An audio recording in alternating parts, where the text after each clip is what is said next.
From Hollywood, it's time now for Edmund O'Brien as... Johnny Dollar? That plane crash, Johnny. Did you hear? Yes, I just turned off my radio. Oh, it's horrible. Who is this? Oh, I'm sorry. It's Sam Harris, Columbia. Oh, sure. Does your company carry the policies on that airline? Yes, but I'm not thinking of that. That crash was planned. They're definite about it now. Yes, an explosion, some kind of a bomb. There were 13 people killed in the plane. They don't know how many in the houses it crashed into. We've got to place responsibility. The company wants to do whatever it can. We've got to find whoever is responsible. Sure, Mr. Harris. You want me to go out? Yes, we do. Their airline representative is a man named Reed. Go out and do everything you can.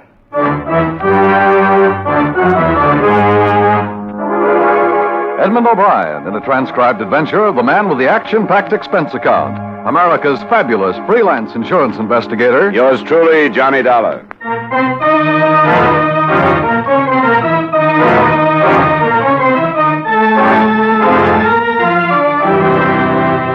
Expense account submitted by Special Investigator Johnny Dollar to Home Office, Columbia All Risk Insurance Company. The following is an accounting of expenditures during my investigation of the Fairway Matter. Expense account item 1, $250, cab fare to the scene of the plane crash, which, as you know, covered quite a bit of territory. The Fairway Airlines plane had taken off at 8:20 p.m., had reached an altitude of no more than 1,000 feet, and then had crashed, setting afire 2 houses a short distance from the Springfield-Hartford Airport.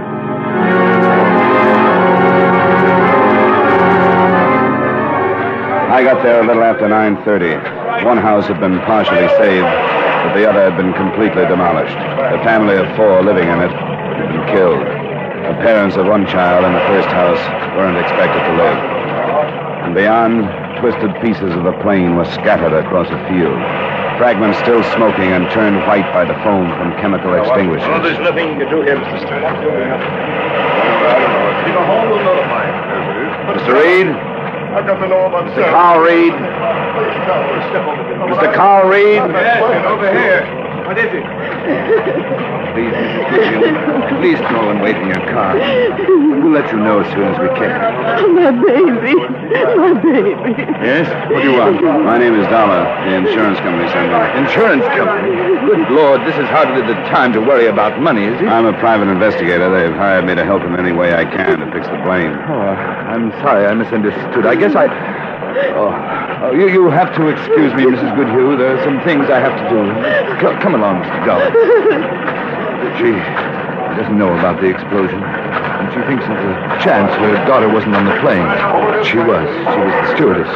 You haven't told her? I can let her hope for a couple of more hours. Why shouldn't I?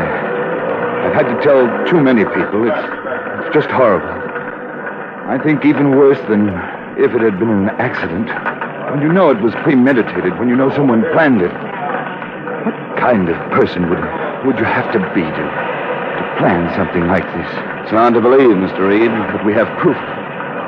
There was an explosion in the extreme after section. It destroyed all the control cables to the tail assembly. I don't suppose the civil aeronautics man is here yet. Oh, he's on his way. They're sending one of their best, S.W. Nugent. Captain Lenhart of the state police is here, though. Oh? I'd like to speak to him, then. You have any idea where he is? The last time I saw him, he was over by that ambulance. Oh, it's left. But, see the group of men over by the hangar? Yeah? They collected the bodies there.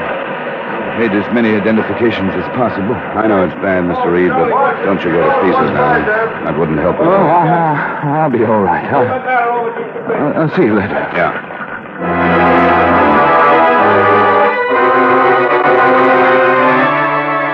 I remembered Captain Jim Lenhart from a case we'd shared last year, and I found him in the group of silent men. The silence and the expressions told better than words how they felt about the row of sheet-draped bodies on the ground. How was Reed making out? I thought he was going to pieces a little while ago. He's still in pretty bad shape. Well, he's not alone.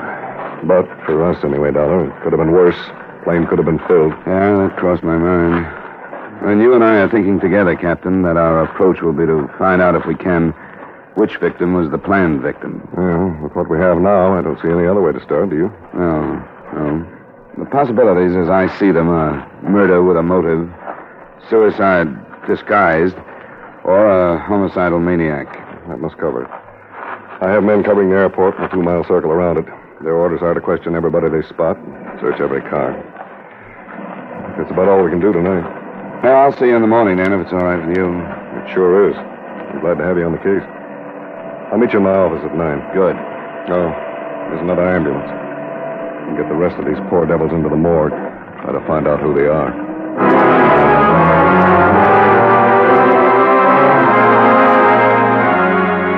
The next morning, the official findings were released. The explosive had been nitroglycerin. It had been detonated by some electrical means, which it was assumed was connected to a timing device that had not yet been found. Captain Lenhart's men had questioned a number of suspicious characters near the airport without result. But he himself had received an anonymous tip on a possible suspect, a Wilbur Wheeler, who was a member of the ground crew that had serviced the plane just before its takeoff. Wheeler was shown to the captain's office about 40 minutes after I'd gotten there. Why'd you pick me to come up here? Why didn't you get Straker or Mills? They're over me. It's just routine, Wheeler. Routine, but you must have a reason. I got a right to know if you got a reason, haven't I? Why do you think we started with you? Well, I'm asking you, aren't I? Don't be evasive, Wheeler. Can't you say you don't know? The stewardess who died in that crash, Shirley Goodhue. I know. I know it. We understand that she meant something to you. Weren't you in love with her? Yes. We understand that you made quite a pest of yourself phoning her at home, waiting for her at the airport. And then a week or so ago, you learned she was going to marry the co-pilot who was killed. What's his name? Bill Strand, wasn't it, Wheeler? Yeah. You're saying that you think I caused that crash, aren't you? You wanted to know why you were here. I told you it was just routine, Wheeler. And it would have been if you'd acted differently. But it sounded as though you were trying to hide some facts from us. Well, I won't anymore. I don't have any reason to. And why did you? I don't know. I've been going crazy since I heard about it last night. I was still at the field, and I got sick, and I had to go home. Yeah, we heard about that. I got home, and I turned on my radio. And I heard what caused the crash, that explosion. I knew that a lot of things I've said and a lot of things I'd done were going to make trouble for me. Even getting sick and coming home was bad. What were some of the other things? I said some pretty bad things to Shirley when I heard she was going to marry Strand. Then I had a fight with him. You had a fight with him over the same thing? Well, I guess for me it was really over that. He ordered me around one day, and I didn't like it, and that's how it started. He beat me up pretty bad and said he'd have my job. And I told him that I'd see the day his plane with him in it would be plastered against some hill. I know what it sounds like now, but it didn't mean anything. It was just talk. There's plenty of that, all right. You heard enough, Dollar? I think so. That's all then, Wheeler. I can go? Yeah. Nobody would be stupid enough to compromise himself the way you did, then pull a job like this. All right. I sure made a lot of mistakes. I know that. Yeah. Just be around or we can find you if we want to talk to you anymore. I can't go back to that airport, sir. I was going to call him and quit if it's all right with you. Just be where we can find you, that's all. I will. I'm sorry. A lot of people are, Wheeler. I know. Well... Goodbye, Wheeler. Thanks for coming down. Yes, sir.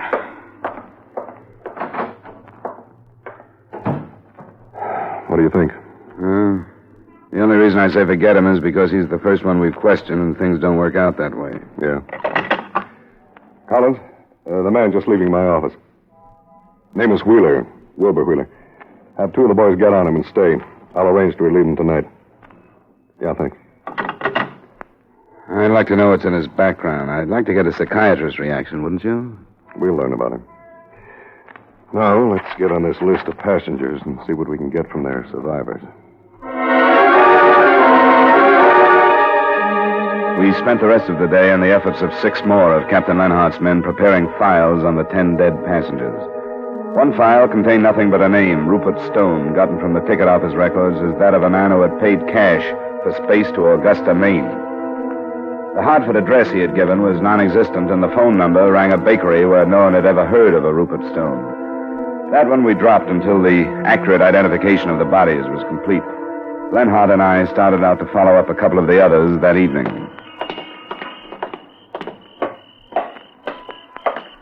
This is rotten work. Check. Mrs. Graham? Yes? This is Mr. Dollar. I'm Captain Lenhart of the State Police. We'd like to talk to you about the death of your husband. No. I've talked too much. It only keeps in my mind the things I saw in that field. And the women crying. We know, Mrs. Graham, but it's our job to fix the responsibility. We only want to ask you a few questions. You'd want to help find whoever caused all those deaths if you could, wouldn't you? How can I help? May we come in? All right. But only a little while. I haven't slept. Thank you. Oh, no, Skipper. Be quiet. He knows. Poor old dog. Very soon he will die. And then I'll be alone. Oh, please sit down. Oh, thank you, Mrs. Graham. Yes, thank you. Mrs. Graham, your husband... Yes? Well, he bought space to Boston, didn't he? Yes. His brother's buried there. Oh. He was a religious man. Quite often he would go to visit his brother's grave. I see. I think that's all we needed, wasn't it, Dollar, to recheck his plan? Yes, I think that was all. Yeah, I think we'd better go. We're sorry to have bothered you, Mrs. Graham. And thank you very much for seeing us. All right. Yes, thanks very much. Don't bother to get up. You don't have to come to the door with us. Good night. Good night. Good night, Mrs. Graham. Quiet, Skipper. He won't come back. I couldn't cut it. I think that dog did it. Sorry. Don't apologize to me. This hasn't happened to me since I was a rookie. Forget it. But grilling a poor old woman to find out if her husband's cancer might have driven him to suicide. I couldn't go through it. A whole rotten mess. I think it's getting us so old. Why don't we have a couple of drinks on the way downtown? Forget it for tonight, huh? Or try to? That suits me. You know Al's on Front Street? Yeah, it's fine. Any place. Well, let's go then. I'll phone in from there and have Collins check me off duty.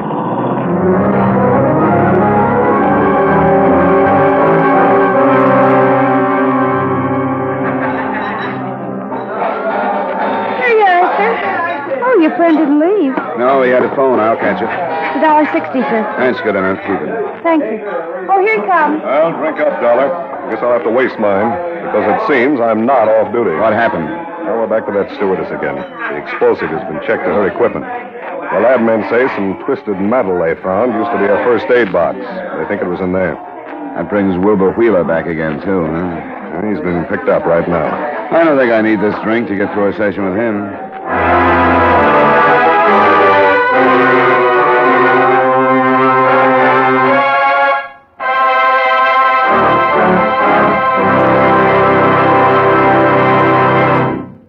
We will return you to the second act of yours truly, Johnny Dollar, in just a moment.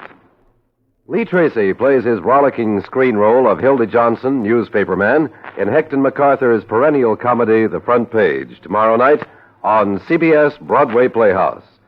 It's an all-fun cast headed by Lee Tracy as Chicago's Hector MacArthur farce about crime reporters comes to life once again on Broadway Playhouse tomorrow night over most of these same CBS stations. Now with our star, Edmund O'Brien, we return you to the second act of yours truly, Johnny Dollar.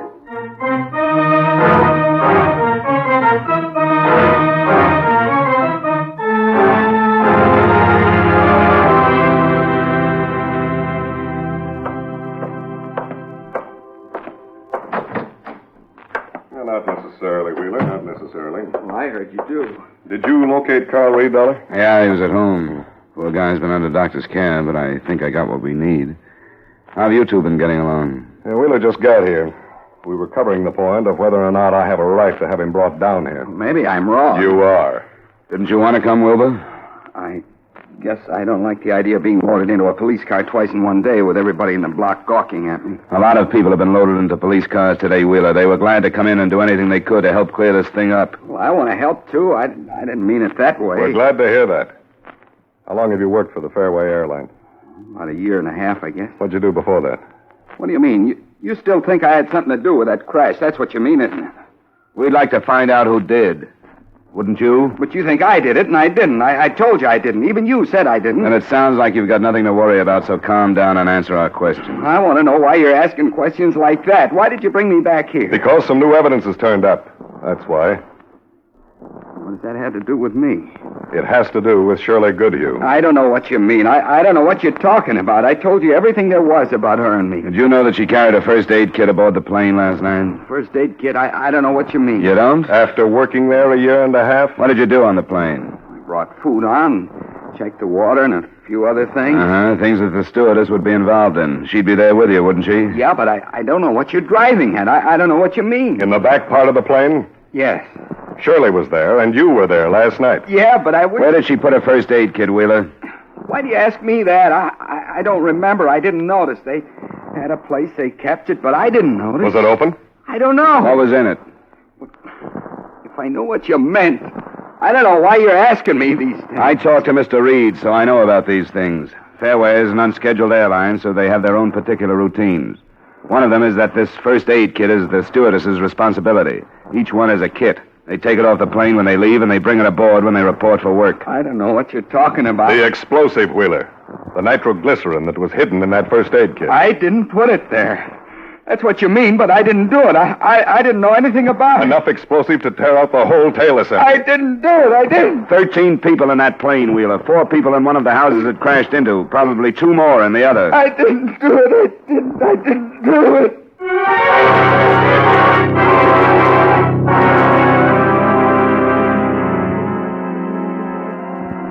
Wilbur Wheeler was turned over to the police psychiatrist because we couldn't get any farther with him. And a lie detector test was arranged for the following morning. The web that was tightening around him was only circumstantial. And the question was, did he know that he could keep on saying he hadn't done it and that we couldn't do anything without physical proof? Or was he innocent? Our last move that night was to go to Wheeler's room. We were looking for wire that could be checked to that used with the explosive. We couldn't find that or anything else that could be a definite help. But a couple of things we didn't find seemed strange. Hey, he said he came home and turned on his radio. Well, there isn't a radio here. Maybe we've got him on a real lie there. Newspapers, Leonhard. Can you find any? Well, I hadn't noticed. No, there aren't any. Unless he's got them out of sight someplace. Why would he do that? Huh? Not in the wastepaper basket. You'd think a man as closely connected to this as he was would want to find out what the papers were saying, wouldn't you? Guilty or innocent. Yeah. Oh, I don't know, Dollar. I'm ambushed. Let's drop it for tonight, huh? I'm ready. We'll try him again tomorrow. I'll drop you at home and see you about 9 in the morning.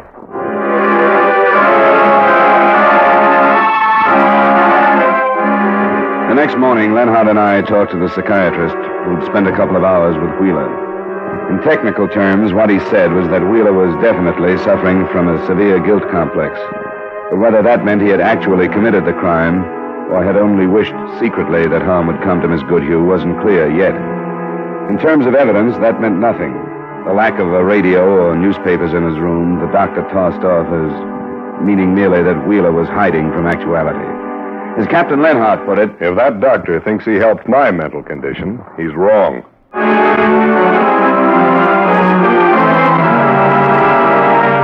That afternoon, there were 2 developments.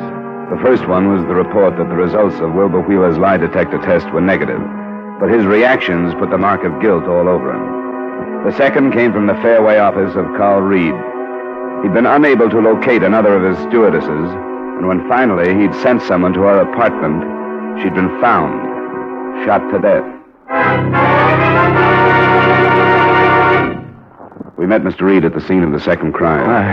I simply had to get back on the job today. 2 of our flights were delayed yesterday because of my going to pieces. You better watch it now, Mr. Reed. I don't know if Just take it easy. You try to phone this girl and tell her to report for one of your flights. And when you sent somebody out here, she was found dead, right? Yes. I hadn't tried to contact Alice before because I knew that she and Miss Goodhue had been close friends, and I knew she must have felt almost responsible for her death. Why, Mr. Reed? Why? She was scheduled for the flight the other night. I thought you knew that. No, we didn't. I wish we had. But I told you that night at the scene of the crash, I was talking to her mother, Mrs. Goodhue. Yes, I remember that. You said she thought there was a chance that her daughter wasn't on the plane. I told you the other girl was scheduled to No, go... Mr. Reed, no. You made it sound like Mrs. Goodhue thought her daughter was on a different flight. You didn't say anything about another stewardess. Oh, good Lord. It's all right. It's all right, Mr. Reed. The human mind isn't infallible. But it can correct its mistakes. Oh, go on. Tell us now. That's all. With everything else, I suppose it didn't seem important. I know our procedure is less exact than the larger companies. The girls often traded flights. When did you find out about this trade? Not until Mrs. Goodhue told me that her daughter had gone to work that night. You didn't discuss it with her by any chance? No, I didn't discuss it that night, Well, I think we'd better go see Mrs. Goodhue, Dollar. I think so. Sergeant Collins over there will be in charge here, Mr. Reed. He may want to ask you a few more questions. Oh, all right. Collins. Yes, sir? I'm leaving. I'll see you at headquarters. Right. You know what this probably means? The case against Wheeler is shot. Second stewardess, that's a pattern. Everything we've tried to do has been for nothing. Circumstantial evidence sometimes does that. But we were close. We settled on a stewardess anyway, as the intended victim. Yeah, but it doesn't help to think that maybe all those people died because of a mistake. The wrong stewardess died in the crash, and the killer had to come back to take care of the right one.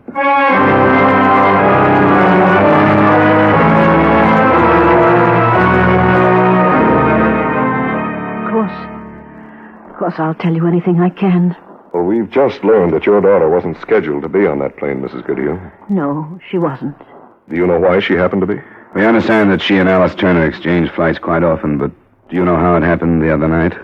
Well, no. Shirley was here at home, and the phone rang. What time was that, please? Oh, I hardly remember. We'd had an early dinner. The plane took off at 8:25. How long before then? Well, an hour at least. No, it was less than that because Shirley left in such a hurry. What did she say? Well, she said that one of the girls was sick and she was going to take her place on a flight. Just up to Maine and back, she said. She said she'd be home soon after midnight.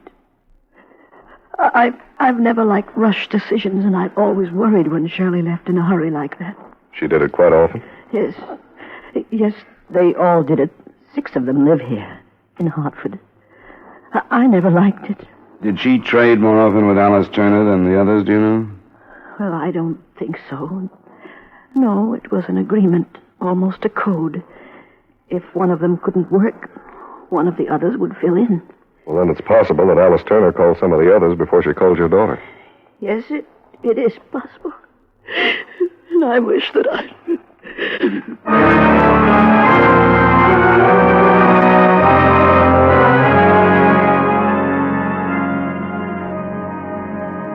Naturally, the hope that Captain Lenhart and I had was that we'd find another of the stewardesses Alice Turner had talked to and learn the reason she had wanted to get out of the fatal flight. We didn't. She hadn't called any of the others, and we were left with nothing. Nothing but the prospect of starting the whole investigation over from the beginning. The enormity of the crime had been in all of our minds from the first night. We'd never thought it might have a positive quality, but it did. The horror of it led to the solving of it late that afternoon. Lenhart and I had found no place from which to start over. I went back to my apartment building, and in the corridor just outside my door... Is your name Dollar? Huh? Yeah. Can I help you? I want to talk to you. I think we better go inside, huh? Oh, I'm pretty busy. I know you are. I want to talk about the plane explosion. Oh? All right, come on in. Now, look, I can't stand it anymore. I read about Alice Turner this afternoon, and I can't stand it, that's all. What do you know about it? Just that, all those people killed for nothing. And I'm partly to blame, too. I'm ready to give myself up. Why'd you come to me, then? Why didn't you go to the police? Well, you can talk to somebody like you. The police are always building the case for the state. Okay. They'll get you anyway. But you know what I really said. Go ahead. His name is Church. Arthur Church. Who is Arthur Church? He's the chief pusher for a bigger narcotics outfit than you ever thought there was. We've had a few cranks in this case already. No crank. Alice Turner was carrying the stuff for him. She wanted to get out and Church wouldn't let her. So she's got smart. She set up a meeting with a federal man the other night. That's why she was killed. All the rest. Doesn't make sense. If she'd made this date, don't you think the Federals would have been in on this? Alice didn't tell him who she was or what she did. How do you know all this? I'm the one that told her church was on to her. I told her to drop it, not to go. That's my part of it. I told her church was on to her. And that he'd stop her some way. I told her to drop it no matter what. I don't like it. Why would she put Shirley Goodhue on the spot? Well, Alice didn't know what would happen. I didn't know. Who could know he'd do anything like that? Why did he? If what you say is true, he could have stopped her some other way. That's my doing, too. I kept her out of sight. And the other night, I told her to do anything to stay where she was and not to go to the field. She believed me then. I called Shirley Goodhue and told her she was sick. And that's why she didn't go. Do you know where the explosive was that wrecked the plane? I read today. The first aid kit. That's where Alice carried the stuff. And it was her kid. How did the Goodhue girl get it? Because she was called at the last minute, and Alice had her things in the locker at the field. Oh, now look, Mr. Dollar, I wouldn't be here if I wasn't telling the truth. It's a peddling rap for me. But I've been reading these stories about the people that got killed and the families that are left. I couldn't take it. I knew the truth. And when Alice was killed, there was no reason for not telling what I knew. Are you ready to go to the police with it? You heard what I got to say. I'm giving myself up. You're a witness to that. Do you know where this Arthur Church is? Yeah, he and I, we live together. And you'll come with us. If I have to, sure. Sure, I'll take it to him.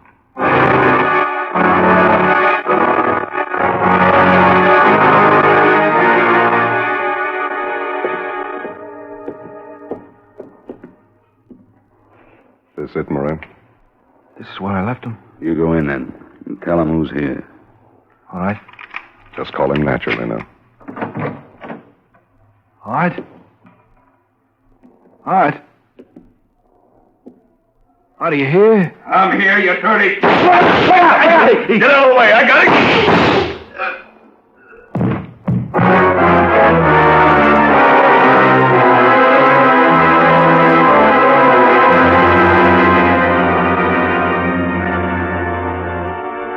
Expense account item 2, miscellaneous, $23.45. Expense account total, $25.95. Remarks? With the cost of the other people, the total hardly seems important, does it? I think it would be easier to forget the $25 than the rest of the matter, so let's do it. Yours truly, Johnny Dollar.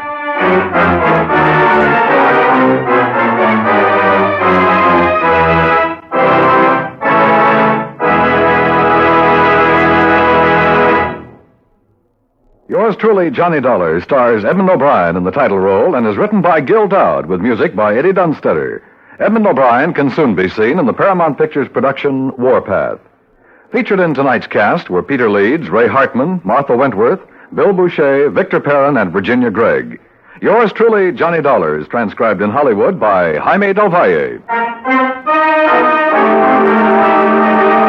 This is Dan Coverly inviting you to join us next week at the same time when Edmund O'Brien returns as... Yours truly, Johnny Dollar.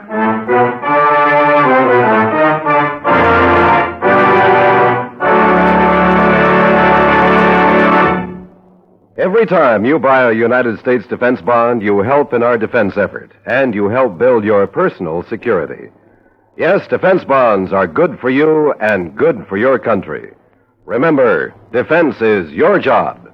Buy United States defense bonds.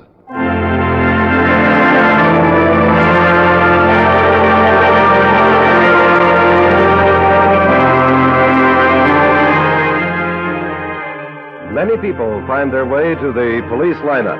The innocent, the vagrant, the thief. A surprising number of action-packed police cases begin when interested parties survey the lineup. And that's where our thrilling lineup story begins tomorrow night over most of these same CBS stations. Listen for these authentic dramas about real police methods on CBS.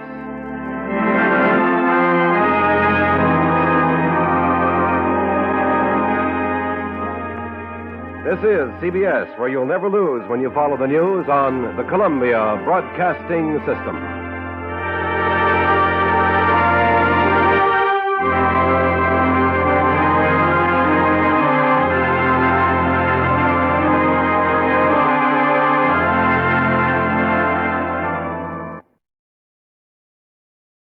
From Hollywood, it's time now for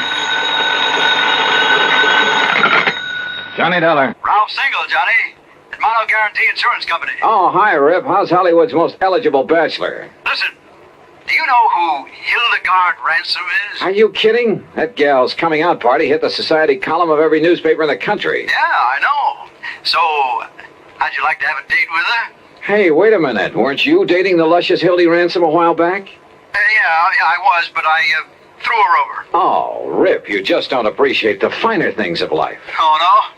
Well, if you had to put up with some of her wild ideas or crazy antics... So what? What difference does it make? All that beauty, all that money? Look, I ask you. You want a date with her? At company expense. Well, why not? Then grab the first plane you can and fly on out here. Okay, I'm on my... what's the catch, Rip? I'll, meet you at the Los Angeles International Airport. Yeah, fine, but suppose you give me some Bye. idea...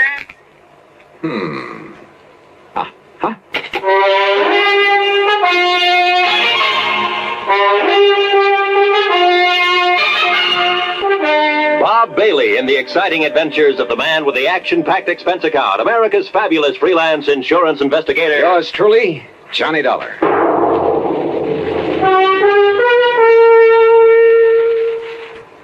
And now, Act One of yours truly, Johnny Dollar.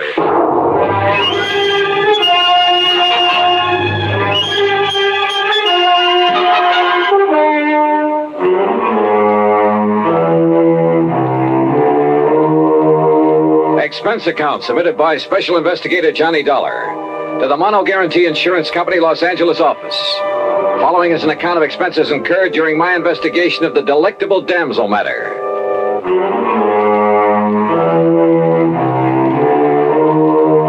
Expense account item 1, $107 even, Hartford to New York, and a DC-7 mainliner to Los Angeles. Single is a good name for Rip. He has a knack for meeting wealthy, important people, particularly women. Yeah, they practically swoon under his spell, and he sells them insurance. I'm not sure I approve his love 'em and leave 'em tactics, but it's no wonder he knew Hildy Ransom, heiress to a couple of $1 million. Hi, Johnny. But he hadn't told me why he wanted me to meet her, and I was sure it wasn't just for a date. Daydreaming, Johnny? Huh? Hey, your baggage is right here on the rack. Come on. I'll help you put in the car and we'll take off. Oh, hi, Rip. Sure, where's the car? Over here in the parking lot. Hey, what were you dreaming about there at the luggage pickup? Oh, Hildegard Ransom, who else? And I take it your little romance with her, the one that hit the headlines a while back, is all over, huh? Oh, sure. But I got her insurance business. All of it. And, Johnny, if I had to, I could live off the premiums of that one account alone. Then it must be pretty big. Because if I remember the way you live, fancy clothes, fancy apartment. Well, you can't take it with you, boy. Besides, it's all good for my business. Here we are. Hey, you like this little old truck? The little old truck was a brand new Eldorado Biarritz. Special paint job, gold fittings instead of chrome. Every accessory you can think of, including a bar in the back seat. Yeah, Playboy, party boy, Rip Single hadn't changed a bit. And if you make contacts, make them right where the money is, and if it's a pretty girl that has the money and you can charm her into your arms, baby, you made a sale. Okay. Now tell me, Rip. Johnny, did you ever hear of the Cape Star? What's that? Well, it's an emerald. As big as a robin's egg in a 14-carat mounting loaded with diamonds and rubies. A brooch. Value, nearly 300,000 clams. This Hildegard Ransom owns it? Uh-huh. Or did. How'd she lose it? Well, all I know is that she called me and she said it was missing and that she wants me to go out and have a look. Out where? But I don't want that wacky dame to get her hands on me again. Now, you heard of some of her crazy escapades. Like the time she flooded half of the Bel Air estates. The what? Well, she didn't like the looks of a fire plug on her 5 acres up there, so she had the gardener plant some dynamite under it. Oh, brother. Well, I gotta do something for laughs, she said. Oh, the old story of the idle rich with too much time on her hands, huh? Yeah, that's right. Well, that kind of stuff can lead to trouble sometimes. Where is she, Rip? Bel Air, did you say? Well, when she's home, which isn't often. Right now, I think it... What the Sam Hill? Oh, sure. All the comforts of home. Here now. Hello? RHS 1121. That's right, operator. One moment, please. I have a call for you. Oh, thanks. Oh, brother, when I get rich enough to put a mobile phone in my car. It doesn't cost much. As a matter of fact... Rip Single, are you coming out here to see me or aren't you? Oh, well, now, Hildy... The 5th time I've called. And Rip, if you don't do something about my loss of the Cape Star, you call the police. Well, sure, of course. I might have known you would. So they'll tell the papers. More publicity for you in that lousy insurance business. But, Hildy, I always notify the police... Well, you know what that means. It means reporters, photographers, cops, half the town falling all over themselves when I get in. Look, Hildy... So if you or somebody else, and I don't mean the cops, if you don't get out and try... Darling, You know what, I'll cancel every policy I have with you. My own, the houses, the cars, this old tub, everything. Here, will you take this, Johnny? Yeah, sure. Hello? Hello, didn't you hear what I said? Look, miss, What? Who's that? Johnny Dollar. Johnny. So he got you. Well, now we'll have some action. Because you'll come out here right away, won't you? Well, that depends. But I don't know what to do. The Cape Star Emerald gone, and Rip's so busy he can't leave his office. Johnny, you have to come, please. Well, look... Oh, I knew you would, honey, and I'll be waiting for you. Rip can tell you how to get here. Bye. Yeah. Don't be fooled, Johnny. She really is that charming. When she wants to be. Okay, Rip, take me to her. Not quite. Huh? That old tub she mentioned is her 165-foot diesel yacht. What? And near as I can guess is about 70 miles offshore. What, do you expect me to walk? Oh, she also has a cruiser. A 58-footer parked down at Balboa. You can go in that. Then you'd better swing around, brother. We're driving north. Oh, there's a private airport up here off Sepulveda Boulevard where I keep my plane. Your own plane? Sure. Holy smoke.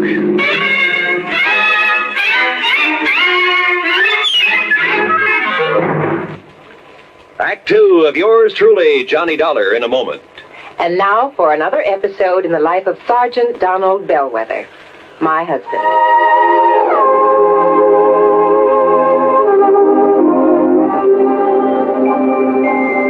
Reba? Reba, where are you? In the kitchen, dear. I'm coming.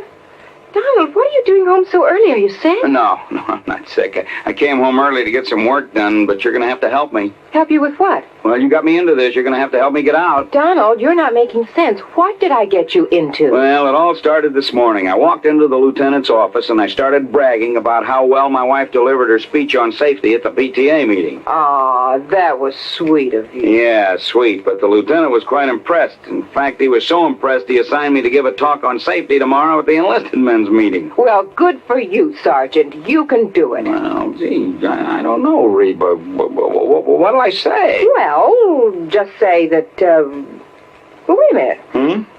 Here's some notes on traffic accidents. Just read these aloud. Oh, come on. Come on, just try them for size. Well, okay. Men, what if a disaster wiped out every man, woman, and child in Springfield, Illinois? We'd be shocked, wouldn't we? So would the entire world. Yet, a total of 95,000 accidental deaths occurred 2 years ago in the United States. That's about 10,000 more than the population of Springfield, the capital of Illinois. Attaboy, you're doing fine. Now, go on. And don't think the men in uniform are exempt from accidents. In one branch of the service alone, 600 were killed and 5,000 injured in a 12-month period. On many, many days during the Korean conflict, more servicemen lost their lives on the highway than on the battlefield. Hey, wait a minute, Reba. These aren't notes. This is a full speech, all typed and ready. That's right, dear. I wrote it for you this morning. Well, how did you know? Well, your lieutenant and his wife were at the PTA meeting, dear. Put up job. I see it all now. I only hope I can do this fine speech justice. Oh, you will, darling. Well, I'll try. Oh, that's my Donald. That's my doll.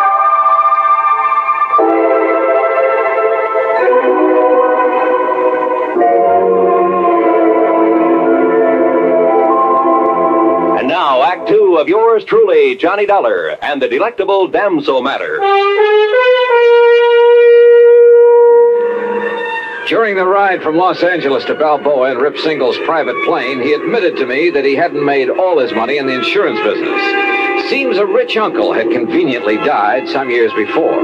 Lucky stiff. Rip, I mean. Look, all I know, Johnny, is that Hildy took the Cape Star Emerald along with her on this yachting trip, and now it's gone. Yeah, how much of a trip? Oh, Lord knows where she's been. She said she might end up in China, the Philippines, most anywhere. You see, she has the money, she has the time, and she's done everything under the sun that normal people do, so now she keeps looking for the unusual. Anything for a thrill. Yeah, well, when did she discover the stone was missing? She radioed to me today. From out on the high seas? Yeah. She said she was certain she had it the day before because she'd worn it. And then when she went to look for it, it was gone. Some member of the crew, do you suppose? I don't know. Maybe she dropped it overboard. You mean purposely? To collect the insurance? Who knows? Oh, but if she has so much money... Well, who knows? Maybe she hasn't lost it at all. She just wants company. Oh, look, there's Newport and Balboa down below. I'll circle Hildy's little summer house before we land. Hildy Ransom's little summer house turned out to be a mansion right on the waterfront. And tied up to the long dock was not only the cruiser, but a snappy little speedboat, a small sailboat, and a couple of outboards. All very nice. Not so the skipper of the cruiser. No, my orders the last time I spoke to the Hilda Moral were to take you out to her, Mr. Single. Nobody else. Look, we just talked to Miss Ransom by radio, and she wants you to take Mr. Dollar out there. And I tell you, my last orders Well, forget your last orders. Hey, I look, said those were my Hey, orders. wait a minute, please. Skipper, have you got a radio on this cruiser? Of course. All right, then. Make contact with the Hilda Mora. Find out for yourself. Okay, I'll do it. At the same time, you can get her position, okay? We'll see. Well, give dear Hildy my love, or whatever else you can think of. Anything that'll keep her from switching her insurance to somebody else. You are a louse, aren't you? You don't like me, do you? No. Were you ever really serious with her, Rip? Yeah, sure, but I'm just not the marrying kind. So, Johnny, the field is clear for you. Huh? And if you want to latch on to a few $1 million, she's really mighty sweet, attractive gal. Well, let me know how you make out, Johnny. Oh, and please, find that emerald. I beg your pardon, sir. Yeah? We're ready to sail whenever the gentleman's ready. Okay, Skipper, let's go.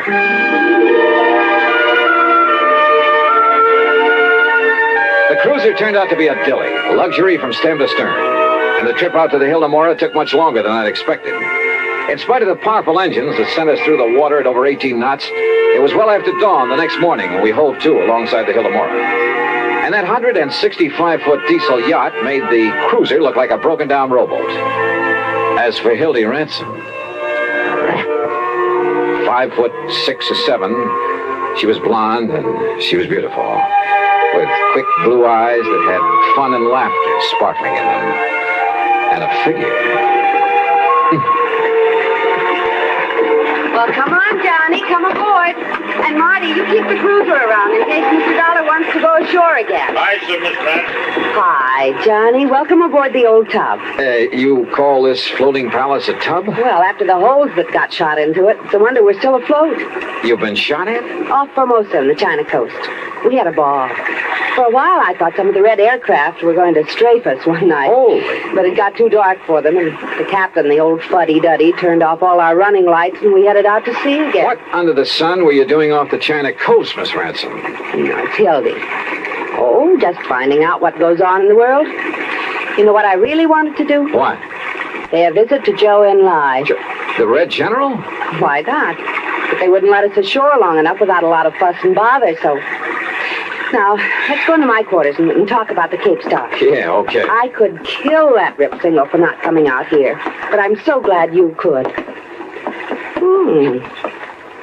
You're even better looking than I'd heard. Huh? Are you as much of a wolf as Rip says you are? Oh, well, now, wait a minute. Okay. I'll find out for myself. It might be fun finding out. Johnny? For a minute, I began to wonder. Maybe Rip wasn't the only one in this affair who turned on the charm to further his own ends. Hildy Ransom, let's face it, was a wealthy ne'er-do-well who'd do anything for a thrill. Couple her with a character like Rip Single.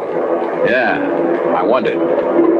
But then, walking along the deck with her, I saw something that suddenly changed my mind. One of the crew who ducked into a doorway when he spotted me. Who, I wasn't sure. But I had a sudden mental image of his eyes, somewhere in the past, looking at me over the sights of a gun.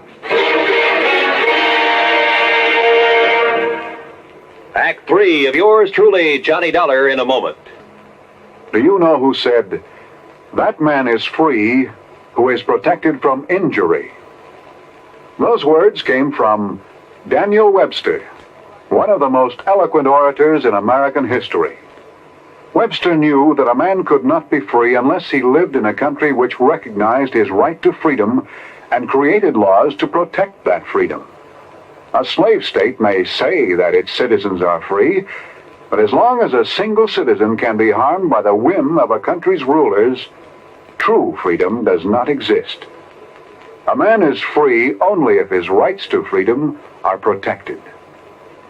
Remember the words of Daniel Webster. They are part of your American heritage. The free man must be protected from injury. And now, Act 3 of yours truly, Johnny Dollar, and the delectable damsel matter.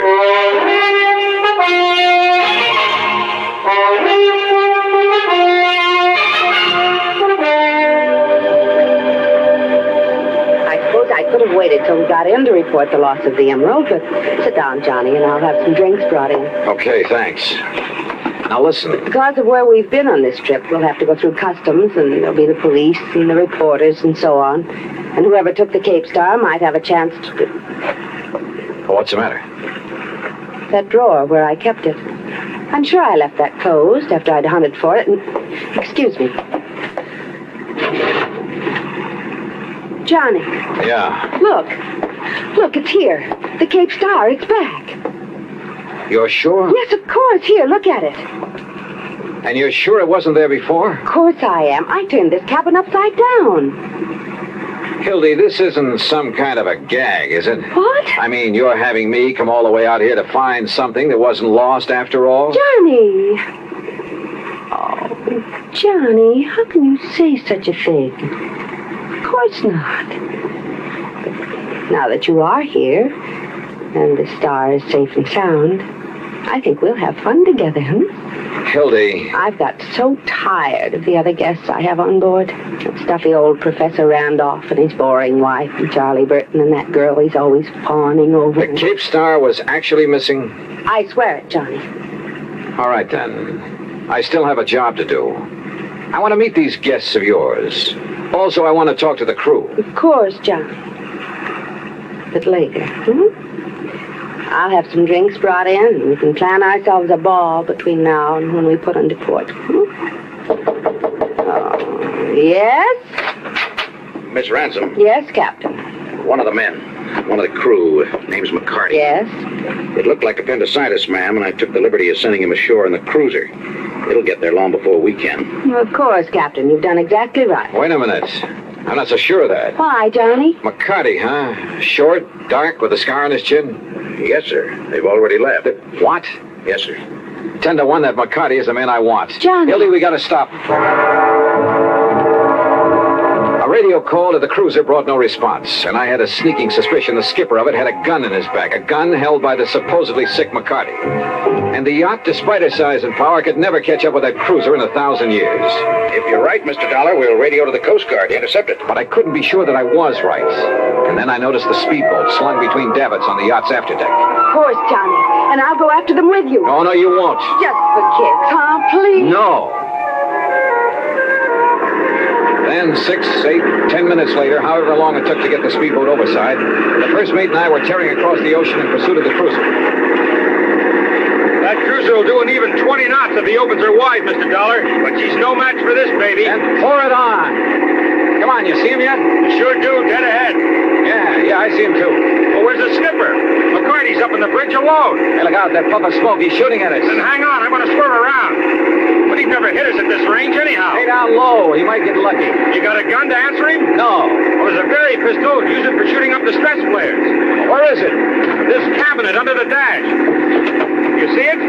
Yeah, right. It's no match for a 38, but if you can swerve us in close enough, keep swerving. Right. Hey, look. He's having to reload. Then get us in there fast. Here we go. Well, let him have it. Let him have it. Yeah. Hey, you got him. You got him. Come on, give me another load. Here, dollar, right here. Watch him, huh? He's changing course. Hey, you're right. Look out, he's turning into it.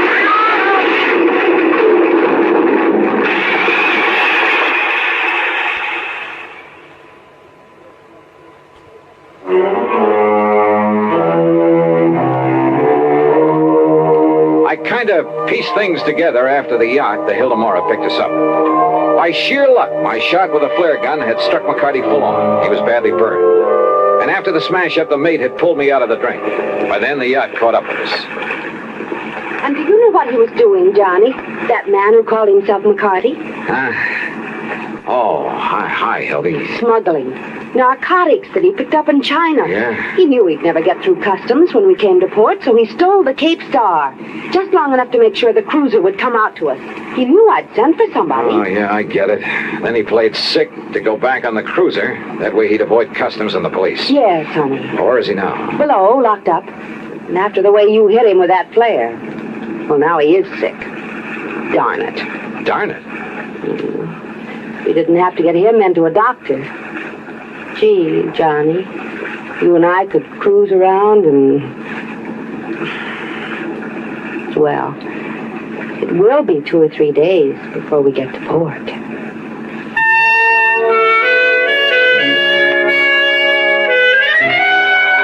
3 days. And what a 3 days. But, oh well. Expense account total, including transportation back to Hartford, $230 even. Remarks?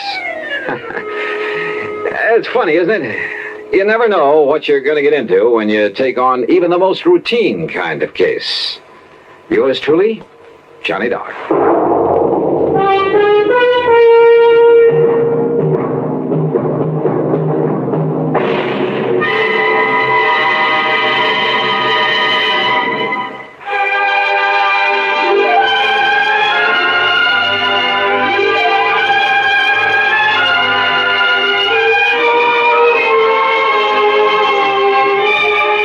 Truly, Johnny Dollar, starring Bob Bailey, originates in Hollywood and is produced and directed by Jack Johnstone, who also wrote today's story.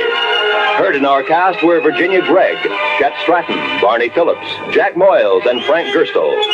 Be sure to join us next week, same time and station, for another exciting story of yours truly, Johnny Dollar.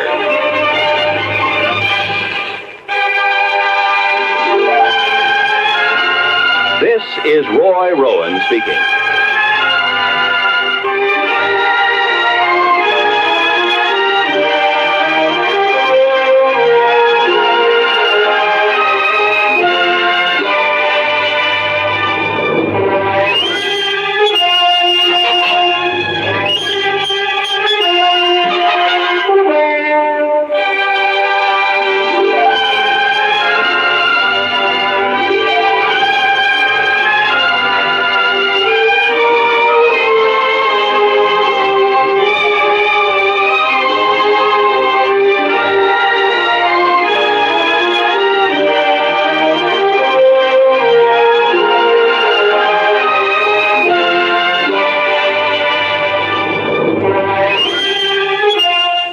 Johnny Dollar has come to you through the worldwide facilities of the United States Armed Forces Radio and Television Service.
From Hollywood, it's time now for...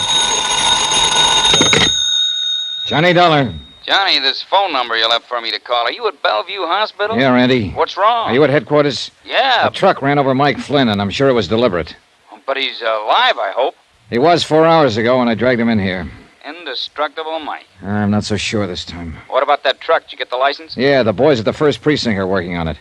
Check with them, will you, while I stay here at the hospital? Sure, Johnny. And one other thing. Yeah? Find out how long that Glad Hand rescue mission has been in existence. Place where old Mike's been living? Yeah. Why? I don't know, yet. But do it, will you? Sure, and you let me know when Mike's out of danger, huh? Johnny? Better pray a little bit, Randy.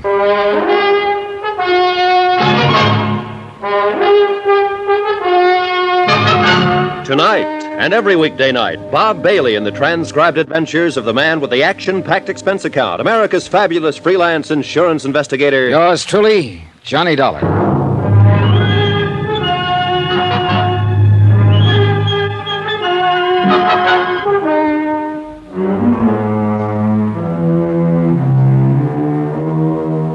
Expense account submitted by Special Investigator Johnny Dollar, location New York, New York, to the Lakeside Life and Casualty Company.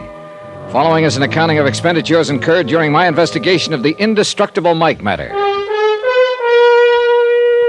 The veneer of class and education assumed by J. Wesley Cosgrave just wasn't thick enough to hide the fact that he was better known a few years ago as Dutchy Gordon. And to the old-time racketeer, it looked like a cinch. Pick up a Bowery bum like Mike Flynn. Insure his life for $50,000, give him a few weeks of high living. Then knock him off and collect the insurance. Yeah, real cinch.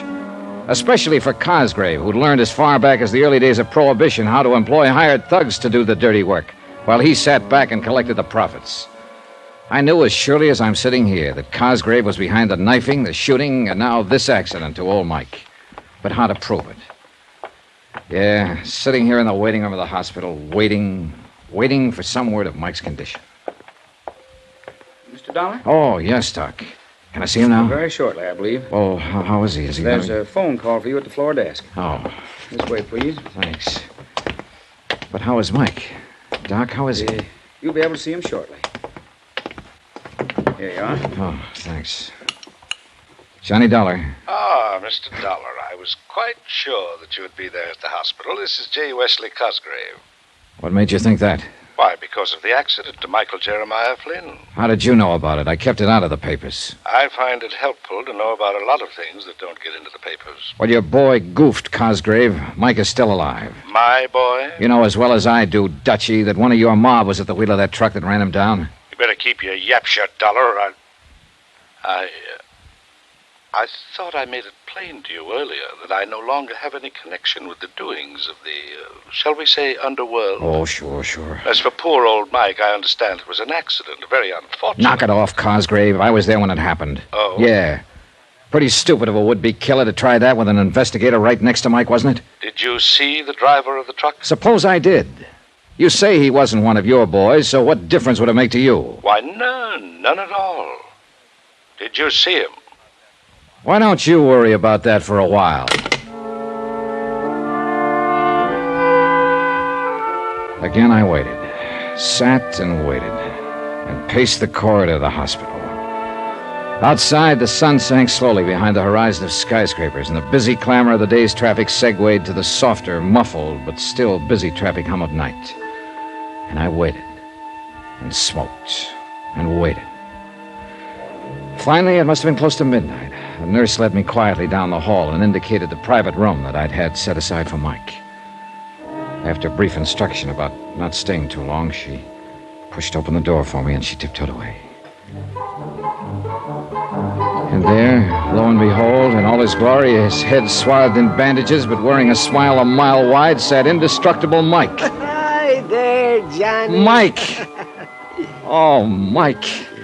You old reprobate. I guess there is something in prayer after all. How about this, Johnny? Isn't this swell? Isn't this the finest place you ever saw? Oh, Mike, you're going to be okay, aren't you? Gonna be? Yeah, I am now. But I guess I had those doctors scared. Oh, my, Johnny. You just should have seen the way they fluttered around. And those nurses, Johnny. I never saw such beautiful ladies in all my life. And so nice. And doesn't it smell good in here? The disinfectant they use in here is much nicer than Daddy Bill has at the mission. And you know something? I haven't seen a single bed bug. Not even a cockroach. Oh, Mike. Mike, I'm so glad to see you in one piece. Oh, sure I am. But an old bum hasn't any right in a pretty place like this. You had no more business living through that accident than... Oh, Johnny, how you talk. Yeah, and you mustn't talk so much. No matter how good you feel, you need rest. Time to heal up whatever got broken. Broken? Oh, me? Well, you still need rest and quiet. Here, I'll turn off this light. I'll see you in the morning. Oh, but, Johnny... Yeah? Johnny, how can I just sleep? Oh, too much pain, huh? Want the nurse to give you a hypo? Oh, they filled me up with more needles than you ever saw, but there's only one real painkiller, you know. Yeah. I'll see you later.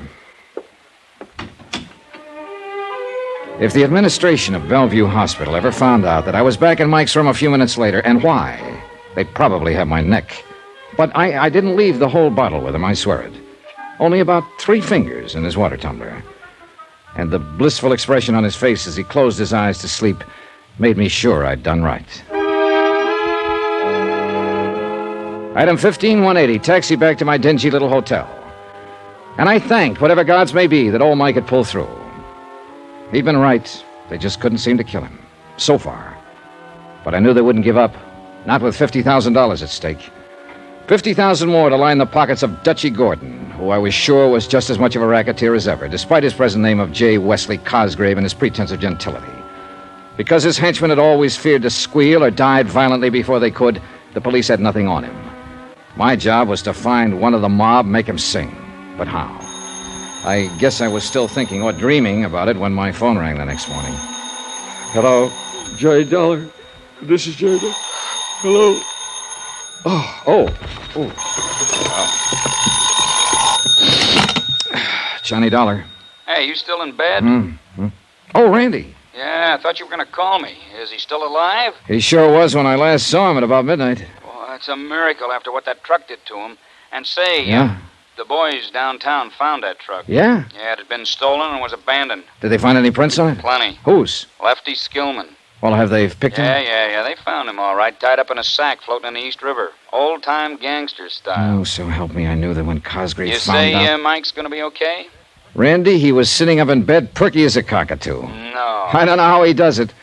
Why, he was all ready to pack up and go back to the Glad Hand Rescue Mission. Huh? Felt he didn't deserve to be in such a nice, clean place as the hospital. Bless his foolish heart. Did you find out anything for me about that flop house? Yeah, that's what I called you about. But you still haven't told me... Well, what'd you find? Well, according to the records, the building was put up in 1901. As a mission? As a piano store, 1901 to 1906. A real respectable place. Then? Well, that section began to degenerate. 1906 to 18 was a cheap grocery store. 18 for 1956. From 1918 to 22 was a second-hand clothing store. And a speakeasy till 1929. Keep going, Randy. Well, I guess the Depression knocked that out, because next it was a saloon. How long? Let's see, 1944. That's when William Grover Larkin took over the lease. Daddy Bell. Yeah, that's right. I knew it, Randy. I knew it. Yeah, what? Dutchy Gordon, alias J. Wesley Cosgrave, told me that he'd got a hand from that mission when he was just a kid. That would have meant 25, 30 years ago at least. Yeah, it's only been a mission for 12, but... Hey, wait a minute. The lease on that property, when it was a speakeasy, it was in the name of Larkin, too.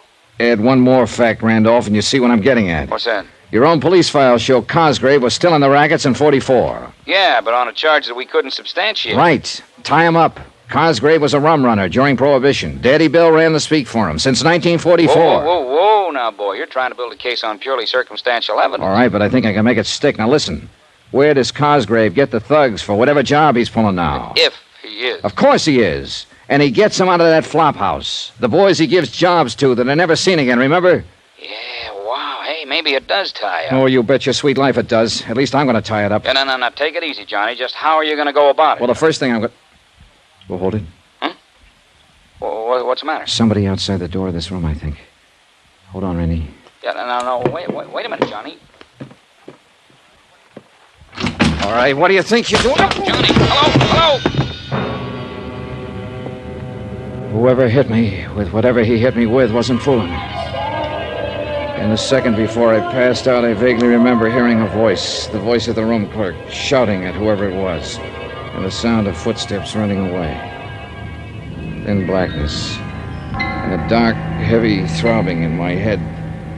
Then, after a long time, another familiar voice. It was Randy, I think. Dimly, somewhere along the line, I could see figures bending over me, hear the voice again. Easy on the stretcher, boy. Then more darkness and the weird sounds in my brain. Other sounds, too, that seemed familiar and seemed meaningless. Meaningless. Finally, after an eternity of jumbled sounds and shadows, a cold, bright light pierced into my slowly returning consciousness. And momentarily, I could see a man in white and women in... Yeah, a hospital. These were the doctor and the nurses. I tried to speak to them. I couldn't. But slowly, a realization of what had happened came to my muddled mind. Randy on the telephone had heard the attack on me and had brought help. An ambulance had brought me here. For a brief moment, I saw the glint of a needle poised above my arm. Then blackness again. But a soft, quiet, peaceful blackness. Johnny.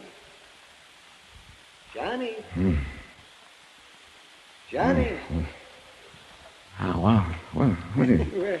Johnny! That's the boy. Wake up. Mike? That's right. Isn't it nice they put you in the same room with me? Yeah. Oh, Mike. Your policeman friend saw to it. And he told me something, Johnny. And he's right. You've got to be careful. They're out to get you, too.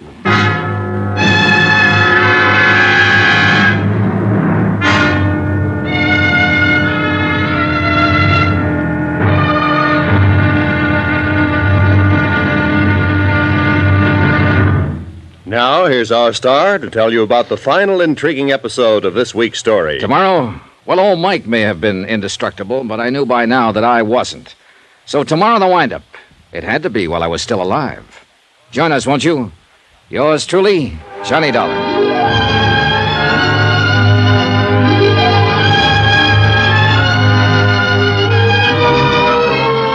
Yours truly, Johnny Dollar, starring Bob Bailey, is transcribed in Hollywood.